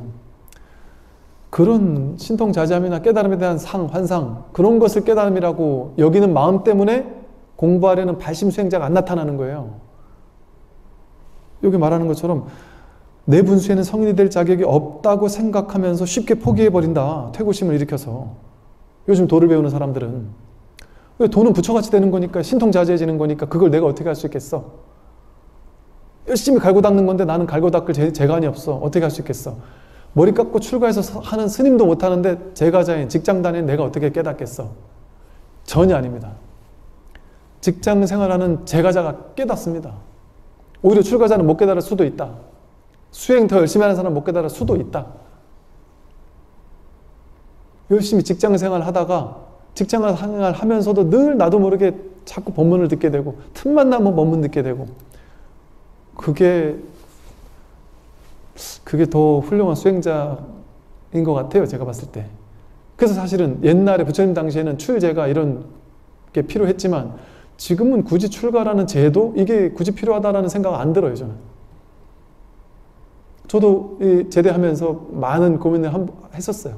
내가 아예 그냥 이 겉모습을 이런 스님의 모습이 아닌 그냥 나가서 그냥 공부를 할까? 뭐 이런 다양한 생각도 했었어요. 근데 그냥 방편이에요. 방편. 여러분하고 저하고 티끌만큼도 차이가 있을까요? 스님과 제가자라는 겉모습의 그 헤어스타일의 차이예요. 그냥 이게 스타일링의 차이? 아무 차이 없어요. 남자, 여자? 뭐 피부색? 공부 많이 한 사람, 적게 한 사람? 수행 열심히 한 사람, 열심히 안 한 사람? 아무 차이 없습니다. 아무 차이. 본질에 있어서는, 법에 있어서는. 그렇기 때문에 지금의 시대는 옛날에는 내가 인터넷이 없었으니까 스승을 찾아가야만 공부가 됐잖아요. 그러니까 일단 머리를 깎아야 돼요. 생업에 종사는 안 할 거니까 얻어먹어야 되니까 얻어먹으려면 이 겉모습이 출가를 해야 편하거든요. 공부만 할 수 있으니까. 근데 지금은 예수, 부처, 노자, 소크라테스, 무슨 마하리시, 뭐 에픽텍투스 모든 도인들이 그러면서 이제 동시에 사이비까지 막 용과 뱀이 섞여가지고 지렁이까지 섞여가지고 유튜브 속에 인터넷 속에 막 우후죽순으로 쏟아지고 있단 말이죠. 자기가 2년만 되면 그게 용인지 뱀인지를 가릴 수 있는 안목만 생기면 누구나 공부할 수 있고 누구나 깨달을 수 있는 시대란 말이에요. 너무나도 쉽게 그것도 정말 제가 어이가 없을 정도로 너무나도 쉽게 이 법문 듣다가 뭔가 이렇게 좀 변화가 있었다 하면서 이렇게 찾아 얘기하는 분들 얘기 들어보면 제가 좀 때로는 어이없을 때가 많아요. 정말 스님들처럼 오랜 수행을 했기 때문에 깨달았다 이런 사람들도 물론 있지만 정말 너무 어이없게 너무 뜬금없이 그것도 너무 짧은 시간에 이렇게 빨리 공부가 될 수가 있을까 싶을 정도로 신기한 그런 사람들이 꽤 있다니까요. 꽤 있다니까요가 아니라 요즘에 더 많은 것 같아요. 그러니까 이게 참 신기한 시대예요. 요새는 지금의 시대가 참 신기한 시대예요. 깨달음이라는 그 막 거창하고 막 대단한 것처럼 보이는 그런 거풀을 걷어내 버리고 그냥 이 마음 공부를 하게 되면 그냥 자신의 괴로움의 문제를 스스로 해결할 수 있는, 스스로 자신의 문제에 대해서 스스로 증문즉답을 내릴 수 있는 그런 지혜, 안목, 힘, 생사를 해탈할 수 있는 어떤 그 길을 스스로 갈 수 있는 그런 놀라운 시대에 우리가 있습니다. 그러니 우리 공부인들이 제일 중요한 것은 내 분수에는 성일된 자격이 없다, 이런 생각을 하면 안 된다. 그런 게 깨달음이 아니다. 그렇게 대단한 게 깨달음이 아니다. 누구나 100% 갖춰져 있는 게 깨달음이고 나도 100% 갖춰져 있는 게 깨달음이다. 여러분도. 그러니 너무 쉬운 거니까 나도 할 수 있다. 그런 용기를 가져야 된단 말이죠. 이런 깨달음을 저 위에 올려놓고서 나는 자격이 없어, 이런 생각을 하는 거는 정말 무지몽매한 중생들이나 하는 생각이다. 그런 생각하면 못 깨닫습니다. 왜냐하면 깨달아도 못 깨달아요. 깨닫고 났는데 내가 생각했던 게 이게 아니거든. 그럼 깨달음을 던져버려요. 시궁창에. 왜? 아무것도 아닌 깨달음 시궁창에 쓰레기통에 버려버려요. 그리고 자기 상 속에 만들어 놓은 새로운 깨달음을 찾아서 또 나선다니까요. 깨달은 사람도. 그러니까 보임이 제대로 안 되는 거예요. 뭐가 바르고 뭐가 핫된 건지를 보는 안목이 없으니까. 그래서 정견, 경전, 어록, 이 경전 공부도 중요한 거예요. 선만 중요한 게 아니라 교도 중요한 거예요. 선과 교가 같이 가야 된단 말이죠. 그래 안목이 생기니까. 그러니까 실제 그렇다니까요. 이게 이해가 안 되실 텐데 도노했는데 그 도노한 깨달음을 시궁창에 버려버려요. 이건 내가 찾은 게 이게 아니다 하고 이거일 리 없어 하고. 그리고 또 다른 신비 체험, 놀라운 체험을 추구하고 찾고 기다리고 그러는 사람도 있다. 도를 배우되 선후를 알지 못하고 뭐가 먼저인지 뭐가 나중인지, 정말 중요한 게 뭔지, 선후, 본말을, 진리를 말하면서 근본과 지말을 구분하지 못한다면 이를 일컬어 삿된 견해라 할 뿐 수학이라고 공부라고 하지는 않는다. 뭐가 먼저건 뭐가 나중인지 본말이 전도돼서는 안 된다. 공부에 있어서 본질과 지말을 알아야 된단 말이에요. 방편은 다 지말적인 거죠. 근본에 대한 중심을 딱 잡고 이 자리에 뿌리 내린 다음에 그 다음에 방편을 쓰는 건 상관없으나 방편에 얽매여서 지말적인 부분, 후에 얽매여서 지말적인 거에 얽매여서 방편에 얽매여서 방편에만 취착해서 지금 그동안에 우리 불교가 그랬어요. 역사 속에서 오랫동안 지말적인 부분, 방편적인 부분, 깨달음이 없는 시대가 오래 지나왔으니까 이 지말적이고 방편적인 부분만 확산되어 온 거예요. 분별망상의 지식으로 확대 재생산되어 왔던 거죠. 그러니까 이제는 이 방편이 진짜라고 오해된 불교를 우리는 공부해 왔단 말이에요. 그동안. 저도 그거를 깨닫는데 오랜 시간이 걸렸고 그걸 얘기하니까 처음에는 스님 좀 사이비 같아요. 불교에서 하는 얘기가 다 아니라고 하고 하니까 이상해요. 내가 지금까지 공부해온 불교가 다 틀렸다고 하는데 제가 막 화가 나던데요? 이렇게 얘기하는 사람도 처음에는 있더라. 왜? 지말적인 방편적인 부분이 본질이라고 생각하면서 전도가 돼버린 거예요. 그러니까 이게 진짜라고 생각하고 살아왔는데 그게 아니야라고 하니까 왜? 내가 30년, 40년을 거기에 목매왔는데 그게 아니라고 하니까 이걸 놓을 수가 없는 거예요. 그걸 놔야 진짜 한 발 내드릴 수 있는데.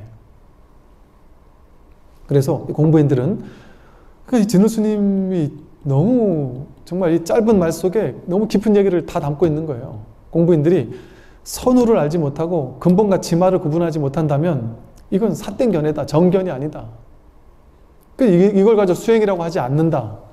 그래서 정견이 필요하고 경전이 필요하고 이렇게 법문 듣는 게 필요해요. 경전을 통해서 제가 그래서 설법할 때도 항상 경전, 어록 이런 것들을 통해서 경전에서 밝히고 있는 이런 그 부처님 가르침, 불교 교리에 대해서 자꾸 강조하는 이유도 그렇고, 얼마 전에도 제가 도표로 읽는 불교 교리에서 이제 책을 내게 된 것도 가장 중요한 본질의 교리, 가장 원천적인 원천 텍스트, 원천 소스, 그게 핵심이거든요. 거기에 뿌리 내린 채 나머지를 공부를 해 나가야지 우리가 딴 길로 새지 않을 수가 있어요.